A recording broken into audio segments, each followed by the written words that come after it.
That does not look right. That does not fit.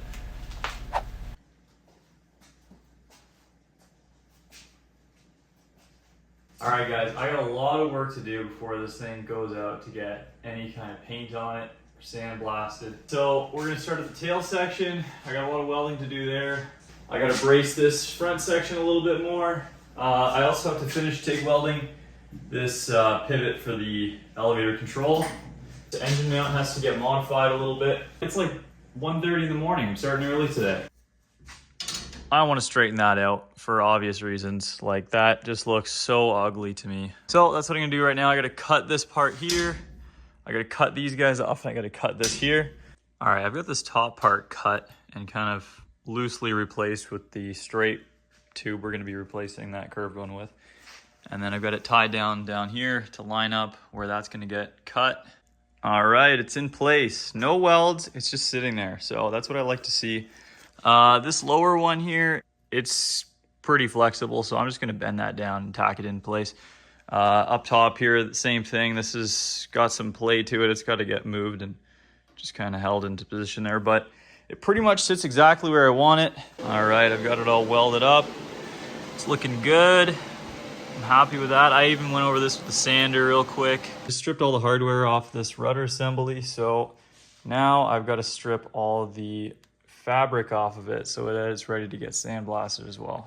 All right, I'm actually really pleased at how well this held up to the elements. There's not a whole lot of rust on it. There's not a whole lot of glue caked on, and the paint is in half decent shape still. So it's kind of a primer coat that's on there. The worst of it is around these parts that were kind of left exposed. So that I can just clean up with a wire wheel. That's not a huge deal. Same with there. That's probably the worst of it. But that's a tiny little amount. That's not even worth getting this whole thing sandblasted and powder coated. So I'm going to clean this up with a wire wheel and paint this later on. But for now, it's good to know that this can just kind of be left and doesn't have to go to the shop. I'm happy with how this thing all lined up. That is like spot on. And yeah, what an upgrade having that thing straight. So I got to move this guy here, which means I got to cut this out, cut that out, and probably replace this tube. Because when this stick is in the neutral position, which is right about there, this push rod is almost an inch off. It's like 3/4 of an inch out of the way. And then it has to bend where it's not really comfortable. It has to be in its neutral spot there, but this is kind of flexing it as I bend it to where it should be. So what I'm gonna do, cut this out, line that up, and weld it into place. All right, so I've got this reinforcement tube installed, just roughly, but I had to hammer that thing in there, and you hardly even need to weld that. It's in there so sturdy. Over on this side is how it was, just the one little tiny tube running down there. It'll also help with the added horsepower, kind of straddling that power back and distributing that force throughout the rest of the fuselage. So yeah, this is going to be a big upgrade. Time to get this thing tigged in, weld her up, but that's how it looks for now. Looking pretty good. All right, the sun is up and the welds are done. It's all TIG welded in place. Looks awesome. I'm happy with it. I think that adds a crazy amount of support to the front end. It should make it a lot more solid doing some hard landings and supporting the weight of that motor. Well, not so much the weight of it, but more so the thrust. All right, so this is the new design we're gonna go with for this engine mount. And this is the original, just one. And this guy's got kind of two there. So yeah, we'll clear the carbs just barely. And we'll also clear that oil line coming at the bottom. And we'll have enough room for the oil injection and the wiring. And we'll be able to get that nut out of there, nut and bolt. And then coming around to the other side, don't even have to do anything here because our exhaust is well out of the way. Even if I put it down lower, I got lots of room. All right, I just tacked together one of these toe brake rudder pedal systems. So that's kind of an idea of how it works, so that your toe is always kind of in the same position for that brake pedal. When the pedal's here and you push down, that pushes in on that cylinder. And that's the same for any part of the stroke. You can push it in. All right, here it is, all loaded up, ready to go. And then we've got this thing all strapped down, ready to go, nice and solid. It's looking good. All right, the frame is packed. Man, this thing looks like brand new. It's crazy. It's kind of hard to see now that it's snowing on it, but we'll get it in the shop and you'll be able to have a better look at it. It was pretty rough, so to come from how it did look to this is pretty crazy. So let's get this thing in the shop before it's covered in snow.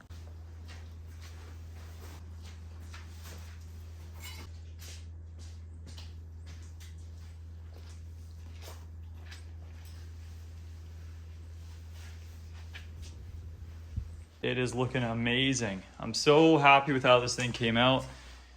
It looks really good. I actually didn't think it would look quite this good, but I'm happy to see that all the rust that I was worried about down here is no more. There's just some water on there, so that's, if you're seeing anything, that's what it is. But this stuff is just completely flawless. The powder coat that was on here before all came off, no problem. And yeah, it's looking really good.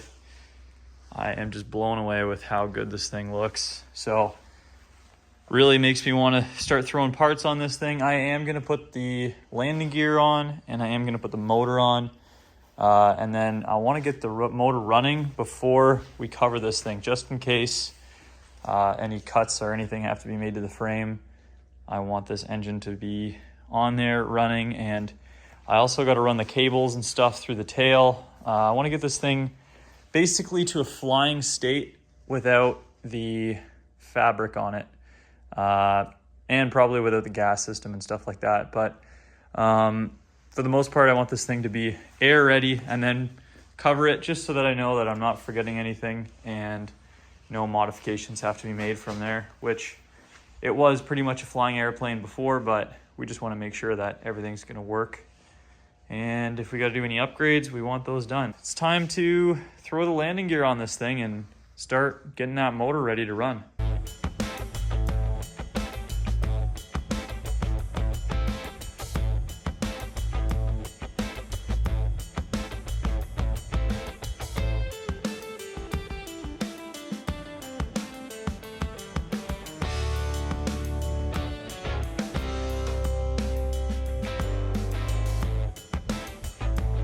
I put the tail wheel on too, just real quick, just kind of tucked in there, kind of pressed for space in here. But yeah, this gear looks amazing. I'm super happy with this frame. I couldn't have asked for a better job. It looks awesome. So now we're gonna work on getting the engine mounted and hopefully get that thing running soon. All right, so this is the existing Firewall that was in the blue plane, and it's not in bad shape. There's really nothing wrong with it. It just, I don't know, it doesn't really match the plane. Also, probably gonna put these cabin heat pass-throughs and stuff in different spots, and I do want just a fresh start. So for that reason, I've also got lots of basically brand new aluminum from those wingtips that I'm gonna be salvaging here. So I may as well put this to use and clean this stuff up and reuse it, because that'll be beautiful on the front of this. All right, so far so good there. Nice and tight there, perfect. Wow, it's so tight and fits perfectly that it just stays on there by itself. That is awesome. That's what I like to see.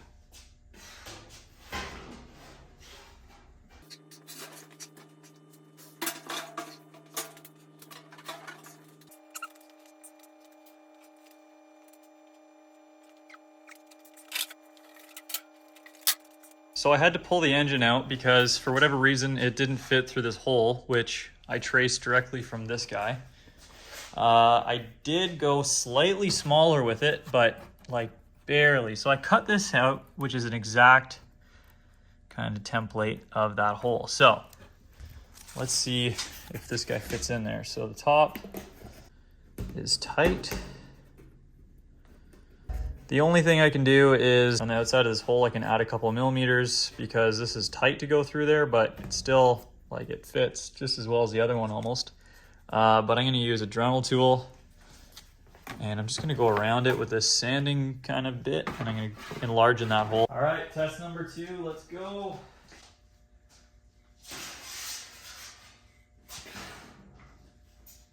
Oh man, this thing's heavy.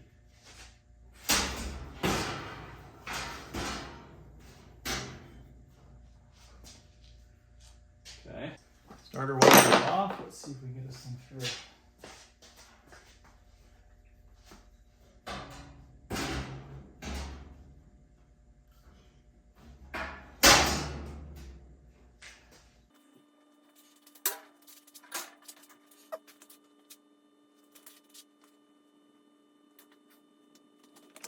All right, so it's still touching here, and it's actually touching there as well. So I'm going to have to drill some new holes into this plate because I'm not happy with how that is fitting on there. So, I mean, worst case scenario, I gotta make a new plate, but I got lots of room to bring this guy forward at least an inch.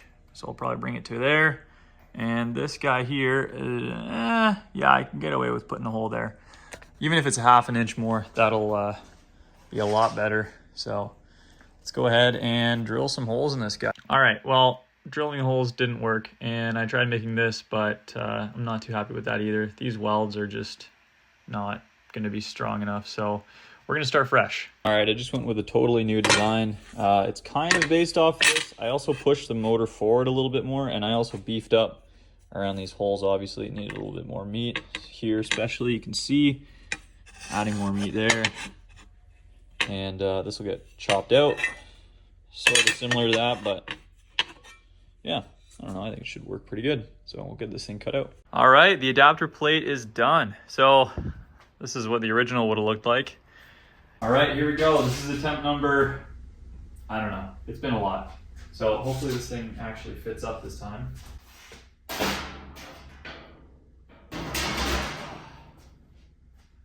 Okay, well, something is right. All right, it's mounted up. Not for good, but it's mounted. Ready? Go. Oh, go, go.